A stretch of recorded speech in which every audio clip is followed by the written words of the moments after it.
السلام علیکم friends, welcome to کتاب نگری یوٹیوب چینل کتابوں کی نگری میں خوش آمدید۔ میں ہوں آپ کی ہوسٹ اقرا یاسین، اور آج میں آپ کے لیے لے کر آئی ہوں مہنور شہزاد کے قلم سے تحریر کردہ ناول نعم البدل کے ایپیسوڈ نمبر 20 کو لے کر۔ اس ایپیسوڈ کو سٹارٹ کرنے سے پہلے آپ جلدی سے کر لیجئے ہمارے چینل کو سبسکرائب، ویڈیو کو لائک اور کلک کر لیجئے بیل آئیکن کو۔ اب آتے ہیں ایپیسوڈ کی جانب۔ 1 گھنٹے سے مسلسل بے مقصد سڑک پر گاڑی دوڑانے کے بعد وہ سمندر کے پاس آ کر گاڑی روک گیا اور گاڑی سے اترتا اس کے ساتھ پشت ٹکائے کھڑا ہو گیا۔ وہ مشل کے ساتھ گزرا وقت یاد کرنے لگا کہ کیا وہ واقعی ایسی تھی؟ کیا وہ دکھاوا کرتی ہے اچھے ہونے کا؟ ارباب خود سے سوچنے لگ گیا اور سگریٹ جیب سے نکال کر جلاتا سلگانے لگ گیا۔ ارباب کی آنکھوں کے سامنے بار بار مشل کا معصوم چہرہ آ رہا تھا۔ وہ اسے اپنے دل و دماغ سے نکالنا چاہتا تھا، مگر وہ لڑکی اس کے دل و دماغ پر مزید سوار ہو رہی تھی۔ اچھی لگنے لگی تھی تم مجھے، اعتبار کرنے لگا تھا تمہارا، اور لڑکیوں سے مختلف سمجھنے لگا تھا، مگر تم نے بھی ثابت کر دیا کہ تم باقی لڑکیوں کی طرح ہی ہو۔ ارباب خود سے کہتے ساتھ سگریٹ کا دھواں ہوا میں اڑاتا رنجیدگی سے بولا۔ نہ جانے کتنی دیر وہ گاڑی سے پشت ٹکائے سگریٹ پر سگریٹ سلگا کر اپنے اندر لگی تپش کو ٹھنڈا کرنے کی ناکام کوشش کرنے لگ گیا۔ رات کے 2 بجے کے قریب وہ گھر میں داخل ہوا تو عاطف ملک کو ٹی وی لاؤنج میں موجود پایا۔ تم اتنی دیر سے گھر کیوں آئے ہو؟ عاطف ملک نے اسے سنجیدہ نگاہوں سے دیکھتے ہوئے سوال کیا۔ آپ ابھی تک جاگ رہے ہیں، سوئے کیوں نہیں؟ ارباب ان کے پاس آ کر بیٹھتے ہوئے فکر مند سا پوچھنے لگا۔ تمہارا انتظار کر رہا تھا، کیا ہوا ہے تمہیں؟ اور مشل کو، وہ بھی اس کے بعد سے کمرے سے باہر نہیں نکلی؟ عاطف ملک نے اس سے پریشانی سے پوچھا۔ ارباب سر جھٹک گیا۔ دادا، وہ میرے دوست سے ملی ہے، مجھ سے چھپ کر، یہ کوئی چھوٹی بات نہیں ہے۔ ارباب نے سر جھکائے ہی عاطف ملک کو افسوس سے کہا۔ بالکل تم ٹھیک بات کر رہے ہو، اسے تم سے جھوٹ نہیں بولنا چاہیے تھا۔ عاطف ملک اس کی بات سے متفق ہوتے ہوئے اس بات میں سر ہلائے کہنے لگے، مگر مجھے لگتا ہے اس نے کسی وجہ سے جھوٹ بولا ہے۔ وہ ایسی نہیں ہے ارباب بیٹا، تم اس سے آرام سے بات کرو۔ عاطف ملک نے اس کے کندھے پر ہاتھ رکھے اسے سمجھانا چاہا۔ دادا، مجھے جھوٹ سے سخت نفرت ہے، معلوم ہے نا آپ کو، اور آپ فکر مت کریں، میں گھر والوں کے سامنے اس کی عزت خراب نہیں ہونے دوں گا۔ ارباب سنجیدہ لہجے میں انہیں جواب دیتے ساتھ کھڑا ہو گیا۔ عاطف ملک بھی اٹھ گئے۔ ٹھیک ہے، جیسے تمہیں ٹھیک لگے، مگر مشل کو کچھ مت کہنا۔ عاطف ملک مشل کے لیے فکر مند ہوتے اسے تنبیہ کرنے لگے، جس پر ارباب نفی میں سر ہلا گیا۔ عاطف ملک کمرے کی طرف بڑھ گئے اور وہ بھی اپنے روم کی طرف بڑھ گیا۔ کمرے میں داخل ہوا تو کمرے میں اندھیرا پایا۔ لیمپ کی روشنی نے کمرے کو تھوڑا سا روشن کیا ہوا تھا۔ اس کی نظر بیڈ پر گئی تو مشل اور مرجان سوئے ہوئے تھے۔ ارباب نے دروازہ بند کیا اور فریش ہونے کے لیے باتھ روم کی طرف بڑھ گیا۔ وہ فریش ہو کر باتھ روم سے باہر آیا تو مشل کو جاگتا ہوا پایا۔ ارباب اسے نظر انداز کرتا کاؤچ کی طرف بڑھ گیا۔ مشل مایوس نظروں سے اسے دیکھنے لگی اور اس کے کہے گئے الفاظ مشل کے ذہن میں دوبارہ سے گردش کرنے لگے۔ آنکھوں سے آنسو پھر سے بہنا شروع ہو گئے اور نہ جانے کتنی دیر وہ اسی طرح بیٹھی آنسو بہاتی رہی تھی۔ فجر کی نماز ادا کر کے اس کی جا کر کہیں آنکھ لگی تھی۔ یہ ناول آپ کتاب نگری یوٹیوب چینل پر پڑھ اور سن رہے ہیں۔ صبح وہ آفس جانے کے لیے ریڈی ہو رہا تھا۔ مشل جاگتے ہوئے بھی سونے کی ایکٹنگ کر رہی تھی، وہ آنکھیں بند کیے لیٹی ہوئی تھی۔ ارباب تیار ہوا اور خاموشی سے کمرے سے باہر کی طرف بڑھ گیا۔ اس کے جاتے ہی مشل نے آنکھیں کھولی اور دروازے کی طرف نظریں کی۔ بہت جلد آپ کو اپنی غلطی کا احساس ہوگا اور اس وقت آپ پچھتائیں گے، خود سے کہتے ساتھ اٹھ کر فریش ہونے کے لیے باتھ روم کی طرف بڑھ گئی۔ سر میں شدید درد ہو رہا تھا جسے وہ نظر انداز کر گئی تھی۔ وہ فریش ہونے کے بعد باہر آئی، مرجان کو تیار کیا اور اسے لیے وہ نیچے کی طرف بڑھی۔ ناشتہ سب کر چکے تھے۔ وہ بغیر ناشتے کیے خاموشی سے وہیں زوبیہ کے پاس بیٹھ گئی۔ کوئی بات ہے کیا مشل؟ زوبیہ نے اسے خاموش پا کر اسے دیکھتے ہوئے پوچھا، جس پر وہ مشل کا دھیان اس کی طرف کر گیا۔ نہیں، مشل نے لفظی جواب دے کر سر جھکا لیا۔ اتنی خاموش کیوں ہو؟ اب سمجھ آئی ہے، تم موم کی باتوں کی وجہ سے ہرٹ ہوئی ہو۔ زوبیہ اندازہ لگاتے ہوئے اسے افسردگی سے کہنے لگی۔ نہیں، پھپھو کی باتیں سننے کی تو عادت ہے، مشل نے تلخی سے اسے جواب دیا، جس پر وہ خاموش ہو گئی۔ مغرب کے بعد وہ عاطف ملک کے کمرے میں چلی گئی۔ بہت وقت سے ان کے پاس بھی نہیں بیٹھی تھی۔ کیسی طبیعت ہے اب آپ کی؟ مشل ان کے پاس آ کر بیٹھتے ہوئے جھوٹی مسکراہٹ سجائے پوچھنے لگی۔ آپ کے سامنے ہوں، عاطف ملک نے سنجیدہ لہجے میں جواب دیا۔ مشل انہیں دیکھنے لگی۔ دادا، کیا آپ کو بھی مجھ پر یقین نہیں ہے؟ مشل نے لہجے میں اداسی لیے کہا، جس پر وہ اسے دیکھنے لگی۔ کیسے کروں یقین؟ بتائیں آپ نے ارباب سے جھوٹ کیوں بولا؟ عاطف ملک نے خفگی سے اسے بولا۔ مشل سر جھکا گئی۔ اتنی سے غلطی ہے میری، میں نے جھوٹ بولا، لیکن میں نے کچھ غلط نہیں کیا۔ جعفر سے ملنے میں نہیں گئی تھی۔ مشل بھرائی ہوئی آواز میں سر جھکائے انہیں بتانے لگی۔ عاطف ملک اسے سن رہے تھے۔ تو پھر کون گیا تھا اور کس کے کہنے پر آپ نے جھوٹ بولا؟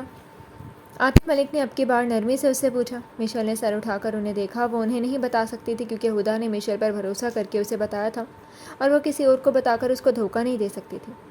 آپ یہ بتائیں کہ آپ کو یقین ہے کہ میں ایسی کوئی حرکت نہیں کر سکتی ہوں؟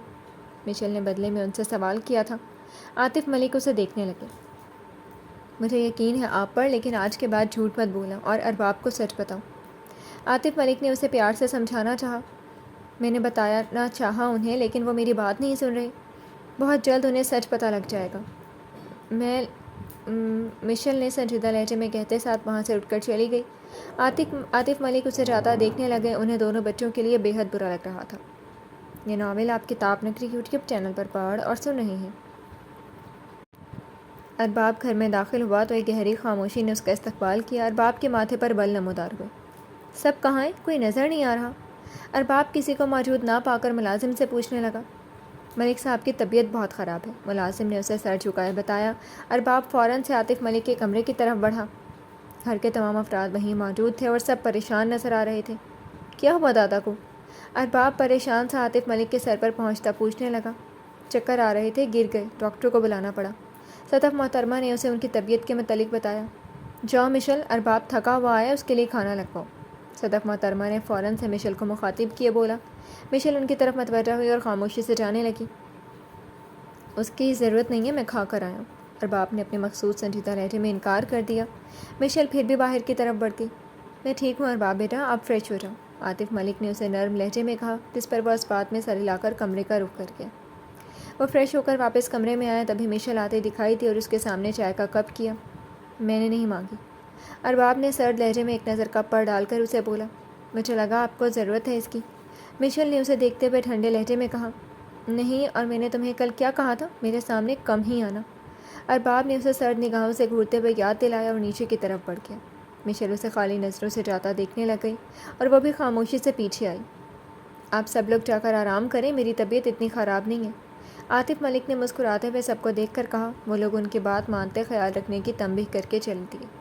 میں آپ کے پاس ہی رکوں گی دادا، مشیل بیڈ پر بیٹھتے ہوئے انہیں کہنے لگی۔ عاطف ملک نے اسے دیکھا۔ میں رکوں گا دادا کے پاس، تم نہیں، ارباب نے اس کی بات پر فوراً سے بولا، جس پر مشیل نے نظریں اس کی جانب کی۔ ہمیشہ میں ہی رکتی ہوں دادا کے پاس، تو میں رکوں گی، مشیل نے منہ بنا کر اسے بولا۔ عاطف ملک دونوں کو دیکھنے لگے۔ ہمیشہ تم رکتی ہو نا، آج میں رکوں گا اور تم مرجان کو لے کر روم میں جاؤ۔ ارباب نے عاطف ملک کے سامنے اپنے غصے کو قابو میں کیے ٹھنڈے لہجے میں اسے بولا۔ نہیں، میں نہیں جا رہی، آپ کو میری ہر بات سے مسئلہ کیوں ہوتا ہے؟ مشیل دو ٹوک انداز میں اسی کو دیکھتے ہوئے کہنے لگی۔ مشیل، ارباب کی بات مان لیں، آپ روم میں جائیں میری گڑیا، عاطف ملک نے پیار سے بولا تو مشیل نے ان کی طرف دیکھا اور ٹھیک ہے کہتے ساتھ وہ کمرے کی طرف بڑھ گئی۔ ارباب اسے جاتا دیکھنے لگا۔ ارباب، لڑکیاں جو ہوتی ہیں نا وہ نازک ہوتی ہیں، اور آپ کو معلوم ہے نا مشیل کا بچپن کیسا گزرا ہے۔ اس کے پاس کوئی بھی نہیں تھا، ہمیشہ ڈانٹ کھاتے ہی گزرا ہے۔ آپ اس سے آرام سے بات کیا کریں، آپ اگر اسے آرام سے کہتے تو وہ فوراً مان جاتی۔ عاطف ملک نے اسے پیار سے سمجھانا چاہا۔ ارباب نے ان کی جانب دیکھا۔ دادا، مجھ سے نا اچھا بننے کی اداکاری نہیں ہوتی، میں جیسا ہوں ویسا ہی نظر آتا ہوں۔ اس وقت مجھے اس پر غصہ ہے تو غصے سے بات کروں گا نا، ارباب نے عاطف ملک کو تمیز کے دائرے میں رہ کر جواب دیا، جس پر وہ نفی میں سر ہلا گئی۔ اس نے کل رات سے کچھ نہیں کھایا ہوا، عاطف ملک نے ارباب کو بتایا۔ وہ ایک دم سیدھا ہوا۔ یہ لڑکی واقعی بے وقوف ہے۔ ارباب کو مشیل پر بے حد غصہ آیا۔ عاطف ملک مشیل کے لیے اسے پریشان دیکھ کر مسکرا دیے۔ بالکل اسی طرح جیسے تم نے صبح کا صرف چائے کا کپ پیا ہوا ہے، عاطف ملک اسے دیکھتے ہوئے مسکراہٹ برقرار رکھے بولے۔ ارباب نے ان کی جانب دیکھا۔ آپ کو کیسے معلوم؟ ارباب تھوڑا حیران تھا، انہیں دیکھے بغیر پوچھنے لگا۔ بچپن سے ساتھ ہو تم دونوں میرے، بہت اچھے سے جانتا ہوں، عاطف ملک نے اسے جواب دیا، جس پر ارباب سر جھکا گیا۔ اب جاؤ، اسے بھی کھانا کھلاؤ، خود بھی کھاؤ، عاطف ملک کے کہنے پر وہ حامی بھرتا اٹھ کر باہر کی طرف قدم بڑھا گیا۔ یہ ناول آپ کتاب نگری یوٹیوب چینل پر پڑھ اور سن رہے ہیں۔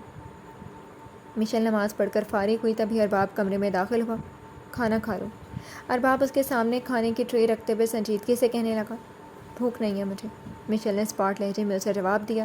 ارباب اس کے سامنے بیٹھا۔ تم کھاؤ گی نہیں تو تمہاری طبیعت خراب ہو جائے گی، گھبراہٹ ہونے لگے گی، ارباب نہ چاہتے ہوئے بھی اس کے لیے فکر مند ہوتا بولا۔ مشیل نے اسے دیکھا۔ آپ کو کیوں فکر ہو رہی ہے میری؟ مشیل نے آئی برو جھکا کر خفگی سے اس سے پوچھا۔ ارباب نے اسے دیکھا۔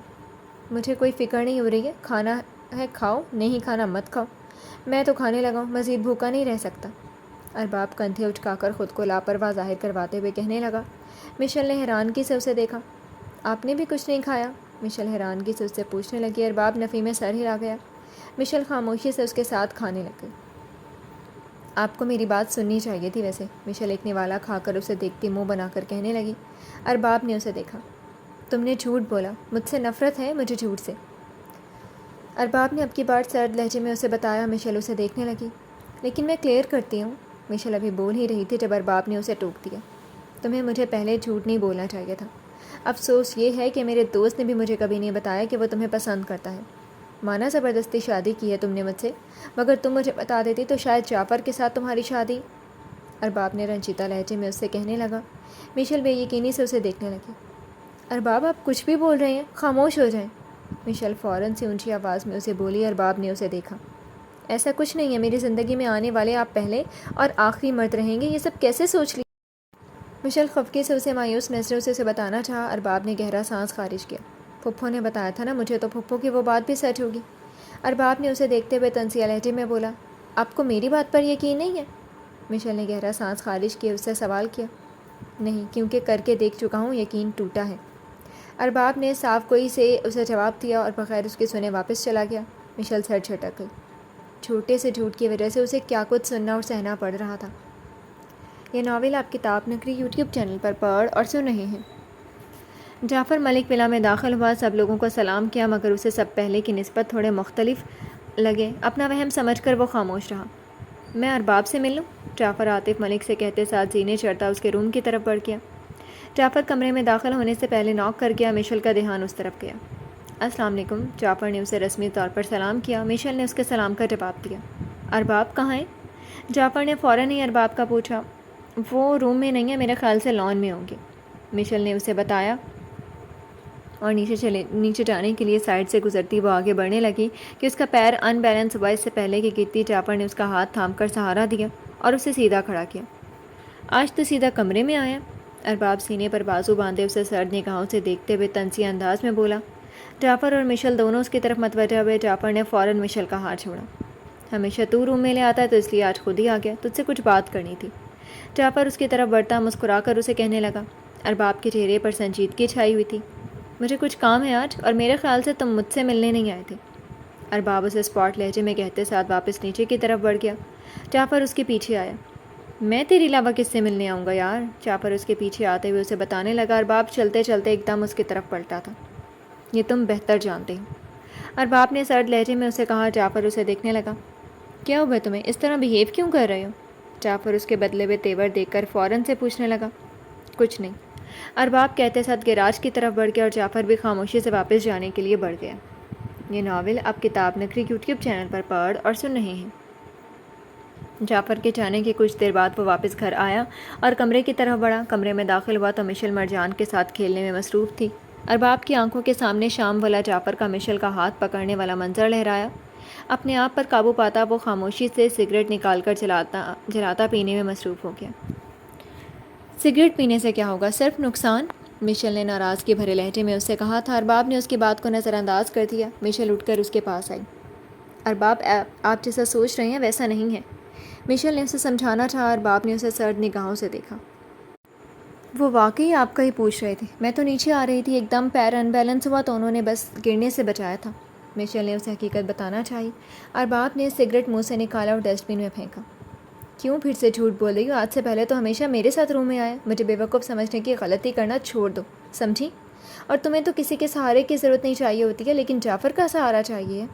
ارباب اس کے بازو پر سخت گرفت حائل کیے سخت تیور سجائے تیش سے اسے وارن کرنے لگا۔ مشل کے چہرے پر تکلیف دہ تاثرات نمودار ہوئے۔ مجھے تکلیف ہو رہی ہے ارباب، مشل بھرائی ہوئی آواز میں اسے کہنے لگی۔ ارباب نے اسے اپنے قریب کیا۔ تمہارے جھوٹ سے مجھے بھی تکلیف ہو رہی ہے، تو اس لیے مجھ سے جھوٹ بولنا بند کرو۔ ارباب سرد نگاہیں اس کے چہرے پر جمائے گھرایا اور اسے دھکا دے کر خود سے دور کیا۔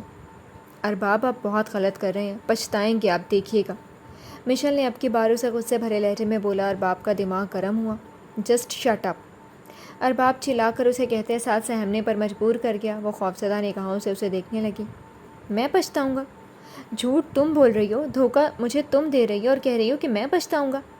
میں تمہارے اس معصوم چہرے کے ہاتھوں دھوکہ نہیں کھانے والا، بہت اچھے سے جان گئی ہوں تمہیں، اس لیے اب میرے سامنے جتنا ہو سکے کم آنا، کیونکہ مجھے منافق لوگ زہر لگتے ہیں۔ ارباب لفظوں پر زور دیے ہوئے تھا، اعصاب لیے بولنے لگا۔ مشیل افسوس بھری نگاہوں سے اسے دیکھ رہی تھی۔ نکل جاؤ یہاں سے۔ ارباب اس کا بازو پکڑ کر غصے سے گرم دماغ کے ساتھ دھکا دے گیا۔ مشیل بس اسے دیکھتی رہ گئی، وہ ارباب سے اس قسم کی توقع نہیں کر رہی تھی۔ جی تو فرینڈز، کیسے لگے آپ کو آج کے ایپیسوڈ؟ کمنٹ سیکشن میں ضرور بتائیے گا۔ پھر حاضر ہوں گے ناول کے نیکسٹ ایپیسوڈ کے ساتھ، تب تک کے لیے اجازت دیجیے۔ شکریہ، اللہ حافظ۔